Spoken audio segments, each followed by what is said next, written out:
Hello, my name is Lucy Ellison, and I was kicked in the face by my own sister in first class on a flight operated by the airline I own. She stole my seat. The flight attendants believed her. They threatened to call security on me. None of them looked at my boarding pass. None of them looked at me. I didn't scream. I didn't cry. But I remembered everything. And when I opened the app, an app only 5 people in the world can access, I didn't use it for revenge. I used it to rewrite the story. Have you ever been erased by the people who should have protected you? Have you ever sat in silence while your family sold your name, your worth, and your dignity, for likes and control? Let me show you what happened on Delta Flight 923. And why sometimes, taking your seat back means taking yourself back. Would you have stayed silent?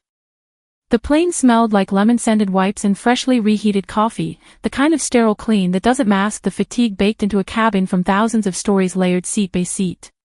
I walked down the aisle slowly, aware of every pair of eyes that glanced up and then back down without truly seeing me. That was nothing new. Seat 1A. That's what the boarding pass said. My pass. I clutched it like a shield between 2 fingers, not because I needed it, but because I expected to have to prove myself, again. I placed my carry-on in the overhead, took my seat, and adjusted the thin cardigan over my lap. I'd flown this route before. Hell, I'd approved this route when it was still just a proposal on a whiteboard 3 years ago. But no one here knew that. And I wasn't about to announce it. That's not how I operate. The seat was warm. Not physically, but emotionally, it felt like reclamation. Like sitting at a table they said wasn't for you, only to realize later, the table itself had your name engraved underneath. I closed my eyes for a moment, listening to the hum of the engine still asleep. Breathe in. Breathe out. Simple. Then came the voice. Oh no. No, no, no. What are you doing here? I opened my eyes, and there she was, Celine. Hair glossed and curled like she stepped out of a campaign ad, designer luggage in tow, eyes scanning me like I was a spilled drink on her perfect suede heels. She tilted her head. That smirk, God, I knew that smirk. It came out every birthday, every promotion party that wasn't mine, every family gathering where my name was left off the toast. You're in my seat, she said, her voice falsely sweet for the crowd. I kept my tone measured. No, I'm not. Oh honey, she laughed, looking over her shoulder toward the boarding line, clearly performing now. I think you misunderstood. This is 1A. I know, I said, lifting the boarding pass. She didn't look at it. Instead, she stepped closer, her perfume overwhelming, vanilla with an edge, like everything about her. Lucy, don't embarrass yourself. You know I always book 1A. You probably tapped the wrong seat on that app of yours. I smiled, but it didn't reach my eyes. It wasn't a mistake. Her expression shifted. The smile faded into something sharper. Get up. Celine, don't make me ask again. The aisle was beginning to fill. Passengers shuffled in behind her, and her voice raised just enough for people to hear. She does this, Celine said to no one in particular, like I was a recurring problem. She always tries to squeeze into places she doesn't belong. I stayed seated. And then it happened. She reached down, grabbed my wrist, and yanked. The motion startled me more than it hurt. My shoulder twisted, and my foot knocked against the metal frame under the seat. A jolt shot up my shin as my leg buckled. Gasps. Audible. From strangers. She pulled harder, dragging me partially into the aisle before I could even react. I said get up, she hissed, now furious. I'm not playing this time. And with that, she kicked me. Not hard. But enough. Enough to make my knee hit the armrest. Enough to send my totes spilling onto the floor. Enough to make me feel 12 years old again. My back hit the aisle wall, and I stood, stunned. I looked around. No one moved. A phone camera was up. Of course it was. I caught the blinking red light in the corner of my vision. "Thank you," she said smugly, smoothing her blazer as she sat herself in my seat like a queen reclaiming her throne. She crossed her legs. Took out her AirPods. Ignored me completely. I stood there, my tote half unzipped, notebook splayed, the corner of my glasses case sticking out. My voice didn't come right away. 1 beat. 2. I crouched, gathered my things silently, and sat, on the edge of the aisle wall. Not quite in the aisle. Not quite in a seat. My hands trembled slightly, but I didn't let them show. She's always had the stage. I was always the lighting crew. That line ran through my head like a prayer I didn't remember learning. I wasn't even angry yet. That would come later. Right now, I was humiliated. That was a slower burn. Footsteps approached, heels clicking with confidence. A blonde flight attendant appeared beside Celine, clipboard in hand, her smile wide, practiced. "Sorry for the delay, Ms. Vieira. Is she bothering you?" She didn't even look at me. Not once. And just like that, the game began. The flight attendant didn't even glance at my boarding pass, and somehow that small act hit harder than the kick. I stood there, holding the thin piece of paper like it was the last shred of my dignity. She smiled past me, her attention locked on my sister, the polished, confident, ever-composed Celine. "I'm so sorry you had to deal with this," she said, voice syrupy sweet. "Ma'am, we'll fix this right now." Fix what? I wondered. The truth. The order of things Celine had written in her head since childhood. Celine leaned back in my seat as if it had always been hers. Her nails were perfect, pale pink, shaped like talons. She adjusted the strap of her purse and said, loud enough for everyone to hear, "She's confused. It happens. My sister doesn't fly often." It was a knife disguised as kindness. She was always good at that. The attendant turned to me now, her face polite but cold. "Miss, economy is in the back. This is first class." I inhaled slowly, pressing the air deep into my lungs. "I paid for this seat," I said evenly. "Seat 1A. She blinked, unimpressed. "That's impossible." Behind her, Marcus, the senior attendant, watched in silence, his lips tight. He didn't look cruel, just resigned. The kind of man who's learned that siding with the loudest person keeps the flight smoother. I held out the boarding pass again. "Look for yourself." But Sarah, as her name tag read, didn't even glance down. She shook her head lightly, that same patronizing smile women use when they think they're helping someone beneath them. "Ma'am, we'll sort it out. Could you please move so we can take off on time?" My fingers tightened around the pass. My heart thumped in my throat. "No," I said.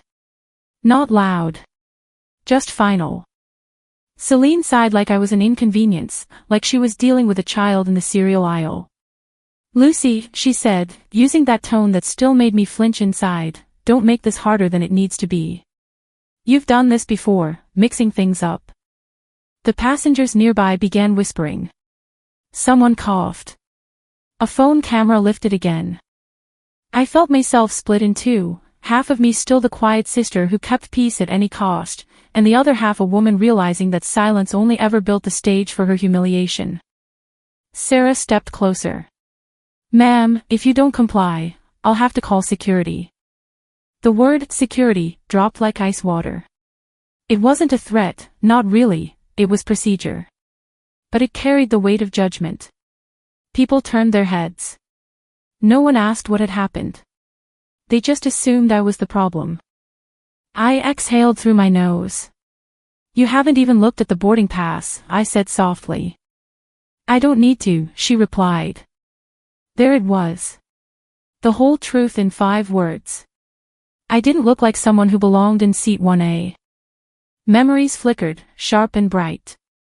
The first time I saw a first-class cabin was through glass, when Celine and my older sister boarded a family trip to Florida. I was 12, holding my economy ticket, smiling for photos I wasn't in. That same year, I started building my first website. By 19, I was writing software that airlines still use today. I'd built this company from data, patience, and nights too long for anyone to remember. But to Sarah, I was just a woman in black jeans with a plain tote bag. To Celine, I was still the afterthought. Sarah turned to Marcus, asking quietly, "Can you assist here?" He came over, posture firm but tired. "Ma'am," he said to me, "we need you to return to your assigned section. We're on a schedule." "My seat is 1A, I replied, setting the pass on the tray table between us. "It's printed right there." He looked at it for a heartbeat, then dismissed it with a shake of his head. "Ma'am, don't play games. The seat is hers. Please move, now." Celine smiled at me, the kind of smile that dared me to explode. She wanted me to lose control, to make her look like the rational one. Instead, I sat down, not in the seat, but on the edge of the aisle, beside my own bag. My voice, when it came, was calm. "I'm not moving. But you can keep pretending you're doing your job." Gasps rippled through the cabin. Someone muttered, "Oh, she's one of those." Celine crossed her legs elegantly, phone in hand, pretending to text. "Lucy, this is ridiculous. Don't embarrass us. Dad would." "Dad's not here," I cut in quietly. "And he wouldn't be surprised." Her face tightened. For the first time, I saw a flicker of uncertainty there. Sarah huffed. "Fine. We'll get security involved."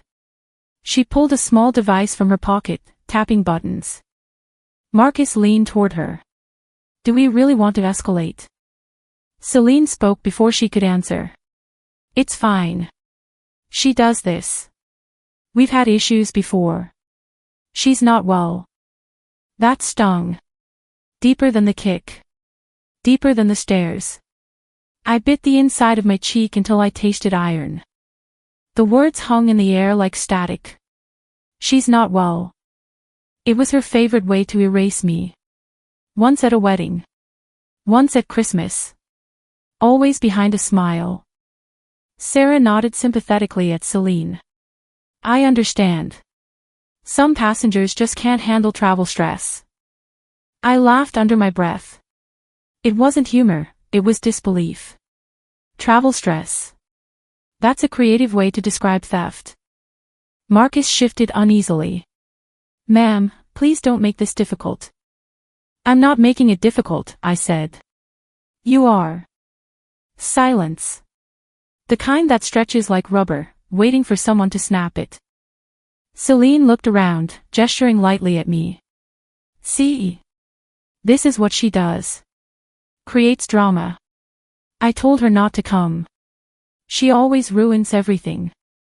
That line, spoken so easily, sent something crawling through my chest, rage mixed with a kind of clarity I hadn't felt in years. I laid my boarding pass flat on the tray table again. The ink had smudged slightly, but it was still legible. 1A, Lucy Ellison. I looked at Marcus. "Read it." He didn't. The young woman in row 2, the one with the phone, whispered to her friend, "Why won't they look at her ticket?" And that whisper, tiny, almost lost, landed like thunder. "Because it doesn't matter what the ticket says, does it? Not to people who already decided who you are before you even opened your mouth." A murmur from the row behind me tugged at my spine like a cold draft through an old door. Not loud. Not confrontational. Just a quiet, cutting observation. "Why won't they look at her ticket?" That girl's voice didn't reach anyone in uniform. It didn't shift the weight of judgment pressing down on me. But it sliced through the fog in my chest, just enough to remind me, I wasn't imagining this. I wasn't crazy. The people around us continued watching, pretending not to, their screens up, their eyes sharp. Celine hadn't moved. She was still in my seat, legs crossed, mouth pursed, adjusting the cuff of her blazer like she was at a red carpet event instead of the center of a slow-moving public shaming. Then, as if choreographed, she leaned toward me. It wasn't for the cameras. It wasn't for the crowd. It was just for me. "Let's be honest," she said, voice low enough only I could hear, "you could code an airline. You could even build one from scratch. And yet, to everyone in here, you'll always be that awkward, background girl. You know, the one no one remembers to include in the family photo. The punch didn't need to land on skin. It didn't have to. That's not how Celine operated. She didn't shout, didn't curse. She whispered. Always just under the threshold of public disapproval, just inside the bounds of plausible deniability. I didn't flinch. Not outwardly. But the thing inside me, the one that always tried to be small, invisible, agreeable, that part cracked just a little. She sat back, straightened the lapels of her blazer, then added with a soft chuckle, "That's why this is so painful to watch. You trying so hard to be relevant." The cabin lights dimmed a notch in preparation for takeoff. The outside world faded into a muted blue-gray. I could see our reflection in the cabin window, her in my seat, me still standing, still holding that worthless ticket like it was a declaration of war. And suddenly, I was back at the table. Not this one, but our family's Thanksgiving 6 years ago. I'd just closed my second tech investment round. Millions raised. Journal articles printed. People called me visionary. At the table, Dad raised his glass to Celine. "To our girl," he said, smiling big and proud. "Keeping the Vieira name out there in style. What a year for you." Everyone clapped. I had brought a bottle of Pinot, my own name engraved on the label. No one opened it. It sat on the sideboard the whole night, unopened and unmentioned, like I hadn't walked through the door.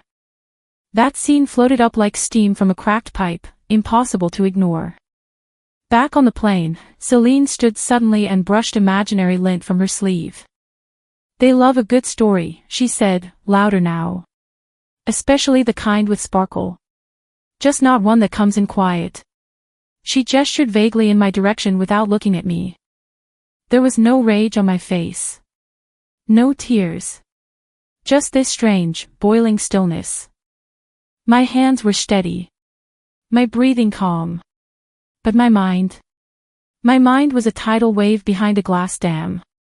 This isn't about the seat, I thought. It never was. It was about every time my name was skipped over at the dinner table. Every time I was told, "Let Celine handle the speaking part, you're better with computers." It was about every meeting where someone assumed I was there to take notes. Every man who looked past me. Every committee that thought the founder was someone else. Every time I let it go because I thought letting it go made me stronger. It didn't. It just made them louder. Across the aisle, someone coughed awkwardly. A toddler 2 rows down began to whimper. Life kept moving around us, blind to what had just cracked wide open. Celine sat back down. Satisfied. Victorious. I bent toward my tote, careful not to rush, not to shake. I reached inside and slid out my phone.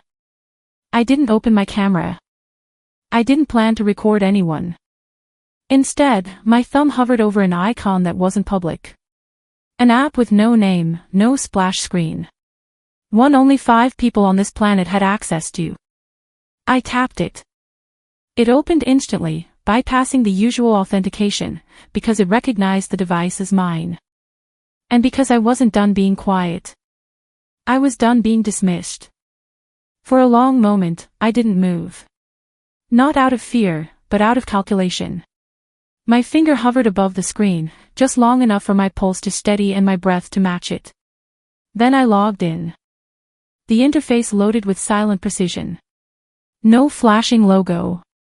No corporate slogan. Just clean text on a dark screen, tailored only for the eyes of those who actually built the company from the ground up. Of which there were 5. As I began scanning the live cabin feed and crew reporting system, a vibration pulsed through my phone. Notification. TikTok. I shouldn't have clicked it. I should have ignored it, stayed focused. But my name was in the preview, my name, full and visible. And my face. Frozen. Mouth slightly parted, expression blank and tired. The kind of still frame no one wants to represent them. It wasn't security footage. It wasn't grainy. It was perfectly lit, perfectly framed, and posted by Celine. The caption: "Family drama hits the skies. Watch my sister try to steal my first-class seat. Seat scammer family fraud Shelley'd." There were already thousands of views. The comments flooded in, crawling faster than I could process them. Entitled much. "She looks crazy. Bet she forged that boarding pass. This is why airlines need stricter controls. Call TSA. This is a security threat." The screen swam in my hands for a moment. I had the power to take down half this plane's tech if I wanted to. I could override systems they didn't even know existed. But none of it mattered. Celine had something stronger than truth. She had the attention. She had the narrative. And people, they didn't wait for evidence anymore. Somewhere to my left, someone chuckled. A man with a salt and pepper beard leaned toward his wife, whispering just loud enough for others to hear, "Can you believe her? She's about to cry." I wasn't. But if I were, it wouldn't have been from weakness. It would have been from the absurdity of how quickly people were willing to humiliate a stranger because the lighting was good and the story was short. I slid the TikTok notification away and went back to the executive app. Let them laugh. Let them film. When truth speaks, it doesn't need to shout. On the screen, I began to file the report. Incident: passenger conflict, seat 1A. Allegation: false claim by secondary party, Celine Vieira. Keywords: crew negligence, social media escalation, internal violation protocols. Risk tier: level 3, brand exposure/PR liability. Behind me, Celine was still talking, now to her phone. This time she was recording herself in selfie mode, speaking with exaggerated calm. "You know, we've always had to deal with her. She's difficult. Never quite fit in. Doesn't get how important our image is. But we try. We try so hard." She gave the camera a pitiful smile. Bless her heart, she really tries. I turned then, looked her straight in the eye. She paused. Her smile held for another beat, then faltered just slightly. That was all I needed. I clicked Send to Legal Oversight plus Crisis Team. The button blinked once, then disappeared. Submitted. I returned the phone to my lap, my thumb resting over the screen. A few seconds passed. Then someone coughed. And a girl in row 2 lowered her phone. She said, not loudly but clearly enough for the few nearby to hear, "She's not moving to fight back. She's preparing to fight forward." I didn't know her name. But in that instant, I felt something shift. My sister was still preening for her online audience. But cracks were showing. She glanced around more now, her voice louder but less confident. I folded my hands together. The real show hadn't even started yet. And for the first time, someone else noticed I wasn't moving to fight back, I was preparing to fight forward. The engines hummed faintly beneath the cabin, the sound growing steadier as we inched closer to departure. I slipped my phone into my coat pocket, set it to airplane mode, and looked toward the front where the crew gathered for their pre-flight check. Celine still sat in my seat, her face glowing from the light of her phone as she typed something rapidly, probably feeding her audience more content. That's when I saw it. A junior crew member, young, distracted, moving fast, opened the overhead compartment above seat 1A. He reached for my carry-on, the one with my initials pressed into the leather tag, the one I'd owned for years. Without a word, he pulled it down, swung it onto his shoulder, and started walking toward the back of the plane. My voice came before I even thought about it. "Excuse me, that's mine." He didn't turn around. Just kept walking. For a second, I thought maybe he hadn't heard me, but then I saw Sarah, the flight attendant from before, nodding slightly as if approving the removal. My bag, my name, my place, all being quietly erased. They didn't ask. They didn't confirm. They just assumed I no longer belonged here. I stood halfway in the aisle, frozen between wanting to shout and knowing that shouting would only prove them right in their eyes. Celine, of course, smiled as though this were all routine. It's for the best, she said softly, barely audible over the cabin hum. You don't look comfortable up here anyway. I sat back down on the armrest edge, not trusting my legs to hold me. A faint tremor ran through my hand, but I clasped them together in forced stillness. That's when I heard a man's voice. Excuse me. It was calm. Steady. The kind of voice that didn't need to rise to be respected. The speaker was in seat 1B, a tall, older man with silver hair and deep-set eyes that looked like they'd seen too much to be fooled easily. He had the posture of someone who had lived through things and didn't waste words. That's her bag, he said to the young crewman now halfway down the aisle. The attendant ignored him. The man, Elijah, as his boarding tag read, didn't raise his tone.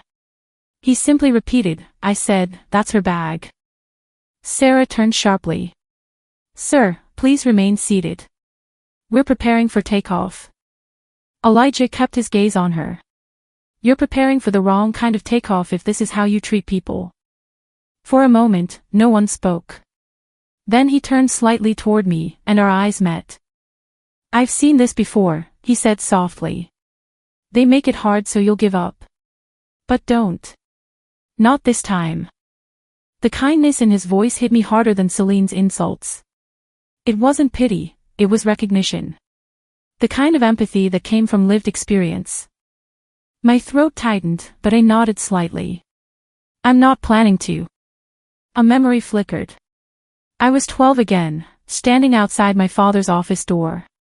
Celine had been inside with him for nearly an hour, their laughter spilling through the wood panels. I held a folder of my report cards, straight A's, perfect attendance, my little trophies of effort, and waited to show him. My mother passed by, smiled absently, and said, let the big girls talk, Lucy. I stood there until the laughter stopped, until I heard Celine say, I told you, Dad, I'll make the family proud. That same cold exclusion pressed against me now, decades later, in a plane full of strangers. The young attendant returned, dropping my carry-on in the aisle beside me without apology. The thud was louder than it needed to be. My initials gleamed under the cabin light. Elijah stood then, slowly, deliberately. He picked up my bag himself and placed it at my feet, where it had been before. There, he said simply. Where it belongs. The flight attendant said nothing. But people noticed. I felt their eyes shifting, uncertain now. Some passengers looked at me with hesitation, others with curiosity, a few with quiet shame. A moment ago, I'd been invisible. Now the smallest act, a stranger standing up for me, made me real again. Celine's phone light flickered as she tilted it down, lowering her camera. She didn't speak. For the first time, she looked unsure. Thank you, I said to Elijah, my voice low but clear. He nodded once. Not for me, he replied, settling back into his seat. For the ones watching what you do next. That line settled over me like a challenge, a quiet echo of something my father used to say, leadership isn't about titles, Lucy. It's about when you act. I sat upright, the bag pressed against my leg. My heart steadied. The humiliation still burned, but beneath it was a sharper feeling, resolve. The plane grew quieter as the crew made final checks. Sarah pretended to focus on the safety demonstration, avoiding my gaze. Marcus, the senior attendant, kept his eyes forward, jaw tight. Celine reached for her champagne glass, sipping like nothing had happened, but her hand trembled just slightly. The captain's voice came over the intercom, cabin crew, prepare for takeoff. Elijah looked straight ahead. I stared at the back of Celine's head. It was strange, how one small act of decency could rebuild a bridge inside you that years of betrayal had burned down. I reached into my coat pocket, feeling the cool surface of my phone. It was still in airplane mode, but that didn't matter. The system I'd triggered earlier was already in motion. There were departments, legal, risk management, HR, who were about to receive a report with timestamps and video evidence synced from internal feeds. The first crack in their perfect facade had already been made. The plane began to taxi toward the runway. I took a deep breath, closed my eyes, and let the motion steady me. Whatever came next, I wasn't just surviving this flight. I was taking back the narrative they'd stolen from me my entire life. And I wasn't doing it alone anymore. I opened my eyes and glanced at Elijah. He gave me a single nod, the kind that says go on then, show them who you are. I reached for my phone again, not to document this time, but to deploy. The moment I tapped deploy, a stillness settled over me. Not calm. Not peace. It was a concentrated silence, the kind you only feel right before a thunderstorm splits the sky. My phone screen pulsed once, the interface morphing into the familiar but rarely accessed executive command module. It wasn't built for public use, just 5 of us had clearance. And today, I was the only one sitting inside the machine we created. I scrolled with precision. No hesitation. Every command button, every tab labeled exactly as I remembered laying it out. I clicked through the incident report interface, selecting crew identifiers from the internal manifest. Flight 923. Aircraft, Boeing 787, Gate A12. Executive Presence, Lucy M. Ellison. Crew Escalation Protocol Breach, verified. Passenger Interference, Vieira, Celine, relative. And then came the options. Escalation level. I chose 3, brand risk. Impact area. Onboard experience, legal exposure, social media compromise. Final action. I tapped, send to legal, HR, crisis response. And it was done. A second later, a silent flag embedded itself in the airline's internal communication channels. 3 departments had just received red alert notifications tied directly to this flight number and crew manifest. Celine kept talking. Still pretending, Lucy, she said, voice rising as if to make sure everyone could hear her. You're embarrassing yourself. Honestly, this is just sad. She turned toward the flight attendants like she was the one giving orders. Can someone escort her out? This is ridiculous. Sarah approached again, visibly uncomfortable now. Ma'am, we really need you to move, she said. You're making the other passengers uncomfortable. Am I? I replied, my voice level. Or is it uncomfortable to realize you've judged someone wrong? Sarah blinked. I just need you to comply so we can stay on schedule. I stood up. I did it slowly, not as a threat, but with intent. There was no rush in my movements. No panic. Just a sense that something irreversible had begun. I didn't say anything as I stepped past Sarah toward the front galley. I opened my phone and held it out, face toward her. She frowned. What's this? Open your staff login screen, I said calmly. She hesitated, then pulled out her flight tablet and tapped into the crew interface. I reached over and scanned my clearance QR into her terminal. There was a pause. Then a flash of blue. Her screen changed. Her eyes widened. Wait, what is? Her voice cracked. Is this real? I didn't answer. I just tapped one more icon on my phone. And then my name appeared on her screen, beside a title I'd never once used in public. Chief Executive Officer, Delta Air Group. Lucy M. Ellison. Sarah's breath hitched. She looked up at me, hands trembling slightly. I didn't know, she said. We had no idea. Marcus had been standing nearby. He stepped forward, glancing over Sarah's shoulder to see the screen. His face shifted, recognition giving way to disbelief, then embarrassment. For a moment, he said nothing. Then he stepped back and cleared his throat. We will inform the pilot that seat 1A is properly assigned. I nodded. Behind me, Celine had gone silent. For the first time since this whole circus began, she wasn't grinning, wasn't smirking. She stood up slowly. What is this, some kind of joke? Marcus turned toward her, his voice more formal now. Ma'am, please return to your assigned seat. Celine blinked as if she couldn't process what was happening. She's my sister. She's lying. She always lies. I turned, meeting her eyes. Funny. That didn't stop you from convincing half this plane otherwise. I held up my phone again. The screen was still lit with my title, still blinking with legal notifications on the way. Lying doesn't get you this clearance. Sarah's headset beeped softly. She picked up the call coming through and turned her back. Her posture stiffened. Yes, ground control, she said, then paused to listen. Understood. She turned back around, her face pale. They're escalating it to Central Command. Legal is requesting the cabin footage now. The weight of that sentence hung in the air. Celine reached for her bag. I'm not doing this. You can't just. I didn't do anything to you, I said, my voice still steady. You did it all to yourself. I just stopped covering for you. The silence was thicker than anything I'd felt in years. Passengers were no longer pretending not to look. Some had their phones out again, only now, they were pointing at her. Sarah looked at me. Would you like to be reseated? I'm exactly where I belong, I said. Then I'll make sure your space is respected, she said. Marcus nodded, stepping aside. Apologies, Miss Ellison.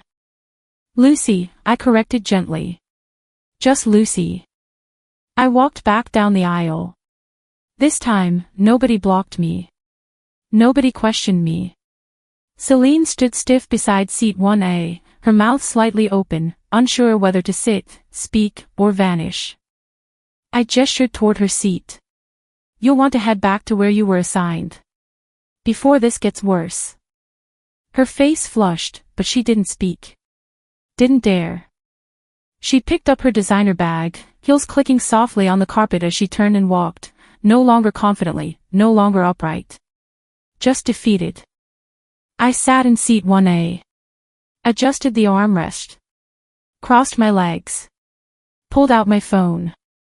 The cabin phone rang again in the galley behind me. Sarah's hand trembled as she reached for it. The moment the override command left my lips, I felt it, an invisible shift rippling through the cabin like a tremor no one else had the tools to measure. I didn't need to raise my voice. I didn't need to make a scene.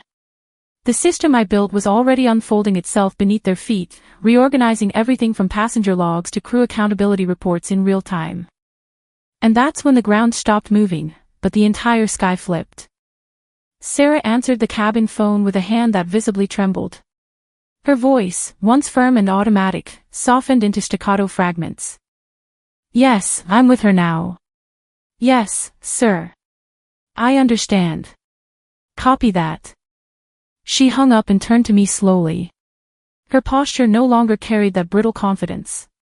It had collapsed into something more human, tentative, almost remorseful. Miss Ellison, our sincerest. And then, from 2 rows back, Celine laughed. The sound cracked through the tension like someone lighting a match in a room filled with gas. She laughed so hard, she actually tilted back slightly in her seat. Oh my God, Lucy. Seriously? What, you bought yourself a fake title now? Hacked into a flight system. This is next level pathetic, even for you. I didn't respond. Celine kept going, like a drunk sorority queen on stage during rush week. People like you don't build airlines. They barely survive life. You still use store-brand shampoo and think it's self-care. She pointed at my shoes, low-heeled leather, no embellishments, worn but well-maintained. Those aren't first-class shoes, she sneered. Those are I work in accounting shoes. A hush moved through the cabin, 1 row at a time. Then, a voice from the middle row, she's the CEO. Another voice, wait, I saw that app. That was real. She's been calm the whole time, someone muttered. Look at her. She hasn't yelled once. Heads turned. Phones pivoted. Screens that had previously captured my supposed meltdown were now pointed at Celine, the polished hurricane in heels. She glanced around, realizing, maybe for the first time, that the performance wasn't going the way she expected. I turned slowly, facing the aisle with a stillness that wasn't passivity, it was control honed over years of being overlooked and underestimated. I looked directly at the passengers. I didn't say anything, I began, because I didn't need to. The cabin went still. But since silence didn't work, yes, I own this airline. Yes, my name is on the board. Yes, I've worked for 2 decades to build something from the ground up. I paused, allowing the weight of that truth to rest in the space between us. And no, I don't dress for your comfort. I don't speak to please your assumptions. I don't measure my worth in brands or broadcast my success to people who only value the loudest voice in the room. I turned to Sarah and Marcus, who now stood side by side like students caught cheating on a test. File the full report, I said clearly. Include timestamps. Include refusals to verify passenger credentials. Include dismissals based on appearance. And yes, include social media engagement. We'll need it. Marcus nodded. For the first time, he looked me in the eye. Elijah's voice broke through from behind me. Some people lead by being louder, he said, calm as always. Others. They lead by watching everything. She saw everything. Sarah stepped back. Celine looked around again, blinking rapidly. The foundation of her lie was crumbling. The facade of confidence, the glint of superiority, it all dimmed in real time. Whispers rose like steam. She's going down. What happens now? I pulled out my phone one last time. The entire cabin, now emotionally invested, watched my every move, not with suspicion, but with anticipation. Even the man who'd chuckled earlier lowered his phone, no longer recording, just observing. I tapped my screen. Emergency code, 2C override. Initiate executive compliance lockdown. The system registered the command with a chime only I could hear. Every device linked to this flight, from the gate terminal to the air traffic liaison interface, was now mirroring a protocol that couldn't be undone without my authorization. A full audit had begun. Every staff interaction logged. Every passenger complaint flagged. Every digital trace gathered. Celine's smirk finally vanished. That's not a real thing, she whispered. Oh, it's real, I replied, locking my phone. You're just not invited to it. The silence afterward wasn't empty, it was full of reckoning. People shifted in their seats. Not uncomfortably, but thoughtfully. The sound of phones clicking off replaced the furious tapping of moments earlier. I turned back to my seat. Celine didn't move. She stood frozen next to it, now visibly unsure of what to do. The throne she'd claimed wasn't hers anymore, and everyone knew it. Lucy, she said, her voice shaky now. I raised a hand gently to cut her off. This isn't about us anymore, I said. You made it public. Let's keep it that way. She looked as if she might cry. But I didn't flinch. I took my seat, my actual, rightful seat, crossed my legs, and exhaled. Across the aisle, Sarah's radio beeped again. She answered it, nodding. They've requested we remain at the gate for further instruction, she said. That was fine with me. For once, time was on my side. Everything in the cabin shifted when the compliance alert pinged through the crew's devices. The sound was subtle, almost polite, an understated chime that only those trained to notice would recognize. But it wasn't the sound itself that froze the air. It was the reaction. A breath held. Shoulders stiffened. Glances darted between screens. The kind of silence that rolls through a room when people realize something irreversible just happened. I didn't move. I stayed in the aisle, phone still in my hand, watching the confusion ripple outward like a stone dropped into still water. The screen glowed against my fingers, that unmistakable blue banner flashing. Executive compliance lockdown, engaged. Someone gasped softly. Someone else muttered something about a system glitch. But the veterans, the ones who knew what that phrase meant, didn't speak at all. Because that kind of alert wasn't a glitch. It was a signal. And it was never good news for whoever had triggered it. I felt the captain's voice come through the intercom, steady and clipped, the tone of someone trying to keep control of a situation that was already out of their hands. Ladies and gentlemen, we apologize for the brief delay. We are currently resolving an internal procedural matter. Please remain seated. Thank you for your cooperation and your professionalism. That was the cue. The polite corporate euphemism that meant the truth was about to hit the fan. Celine stood up so fast her seatbelt snapped back against the leather. Her face was pale but defiant, the expression of someone who's lived too long on borrowed authority. Wait. No. She's lying, she said, pointing toward me. This is my seat. I'm family. I met her eyes, steady, calm. You're the reason I had to build the whole thing myself. For a second, I thought she might laugh. Or shout. But she didn't. Her mouth opened, her breath caught, and nothing came out. The silence that followed wasn't disbelief. It was recognition.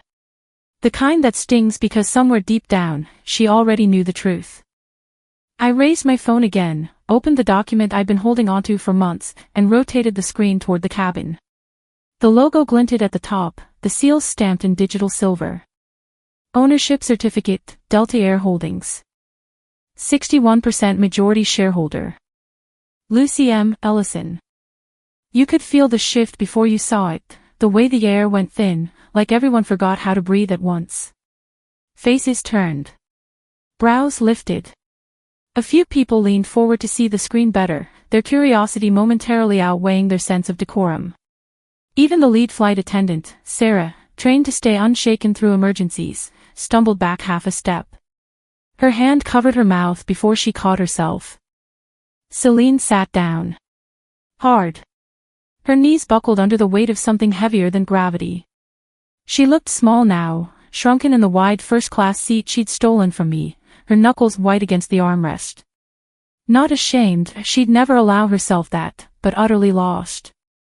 Her mind was still scrambling for the next excuse, the next manipulation. But this wasn't gossip or perception or charm.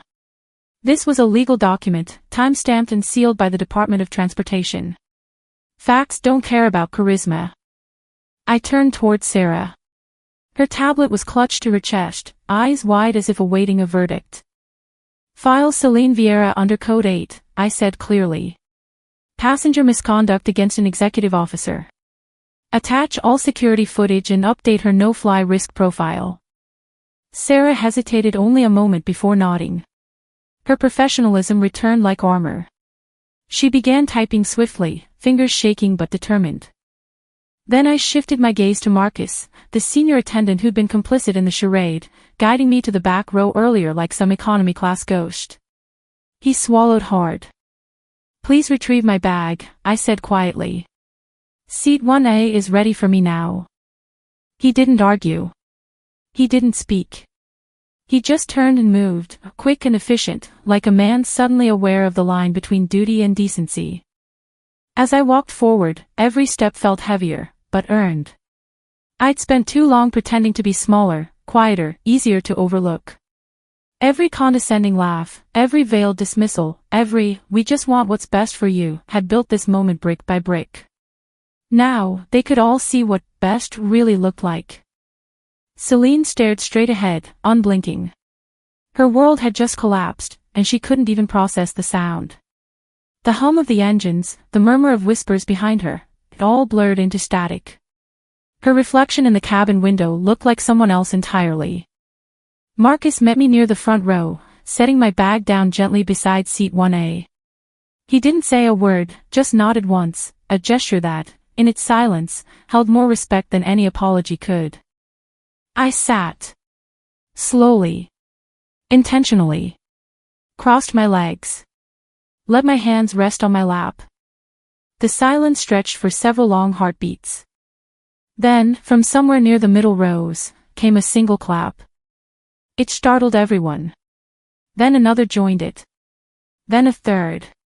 Soon, a ripple moved through the cabin, not a thunderous ovation, not cinematic grandeur, but something raw and real. The sound of people acknowledging a truth they'd been blind to moments earlier. The sound of redemption dressed as quiet justice. Celine hid her face behind her hands. Whether from humiliation or disbelief, I couldn't tell. But it didn't matter anymore. For the first time in years, I exhaled without restraint. The air left my lungs like the release of a lifetime's worth of restraint. The weight that had settled in my chest, the years of being underestimated, patronized, dismissed as sentimental or incapable, lifted in one long, measured breath. Elijah, seated 2 rows back, caught my eye. He didn't smile. He just gave a soldier's nod, the kind you give someone who fought a private war and came back intact. Sarah returned a few minutes later, kneeling lightly beside me, her voice a whisper meant only for my ears. "Would you like anything, ma'am? Water? Champagne?" I looked at the menu tucked neatly in the seat pocket. For once, I didn't need to prove anything. I didn't need the luxury, the display, the performance. Just the calm that comes after a storm. "Water," I said. "Cold, please." She nodded and left wordlessly. The pilot's voice came back, smoother this time. "Ladies and gentlemen, thank you for your cooperation. We'll be pushing back from the gate shortly." I glanced at my watch. The second hand ticked forward, steady and certain. I smiled. Right on schedule. The engines roared to life beneath us, the cabin trembling as the aircraft prepared to taxi. Outside, the morning light scattered across the tarmac like liquid glass. Inside, the applause had faded, replaced by a quieter kind of reverence, the kind that lingers after truth has been spoken. For once, I didn't look back. I didn't need to. The sky ahead was mine now. But even justice comes with its scars, and not everything broken heals just because truth was served. I sat quietly by the window, the low hum of the engine smoothing into a steady rhythm. The champagne glass on my tray was still half full, bubbles fading like the adrenaline that had carried me through the last 2 hours. Below us, the world stretched out in soft gray clouds, endless and weightless. The applause had stopped long ago. The cabin had settled into silence. People were pretending to read, pretending to sleep, pretending they hadn't been witnesses. But I could feel their eyes still flickering toward me, one by one, like static that hadn't found ground. I didn't turn to meet their looks. Power, once returned, didn't need an audience. The seat beside me was empty now. Celine was gone. Security had escorted her off the aircraft just before takeoff, and though I hadn't looked back, I knew the sound of her heels against the terminal floor would echo in my head for a while. It wasn't triumph I felt, more like the quiet collapse after a storm. When they'd walked her out, she didn't yell. She didn't apologize either. She just looked stunned, small, stripped of that air of confidence she'd always worn like perfume. And for a split second, I didn't see the woman who had humiliated me in front of 200 strangers. I saw the girl from years ago, sitting on our father's lap while I waited outside his office door. 12 years old. Folder in hand. Forgotten. That part never fully leaves you, no matter how many executive titles you hold. I looked down at the untouched champagne again, lifted it slightly, then set it back down. The glass felt heavy. From the next seat over, Elijah leaned toward me. He hadn't spoken since takeoff. When he finally did, his voice was soft but steady. "You showed them who you were," he said. "And you never had to become them to do it." I turned to look at him. His gaze was clear, calm. "Sometimes," I admitted, "I think it would have been easier to shout." He smiled faintly. "Maybe. But shouting's for people who need permission. You didn't ask for any." I let the word settle. He was right. I had built an empire quietly, survived battles no one saw. I had thought my silence was weakness, but maybe it was strength, misunderstood. A flight attendant approached then, Sarah. She moved slowly, nervously, clutching her hands in front of her like a student sent to confess. Her lipstick had faded, and there were faint creases under her eyes that hadn't been there when we boarded. "Miss Ellison," she began, voice low.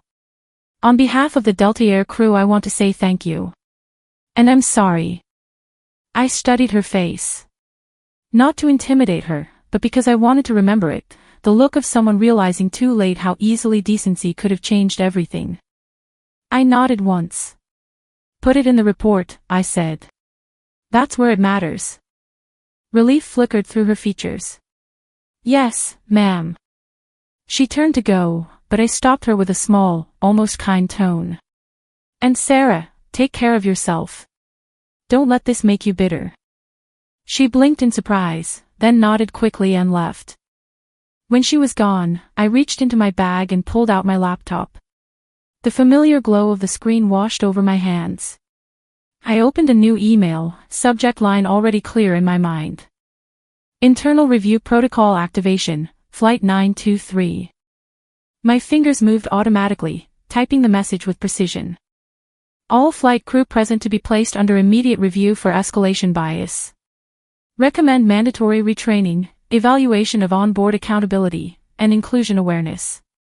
No anger. No cruelty. Just clarity. I read it once, then hit send.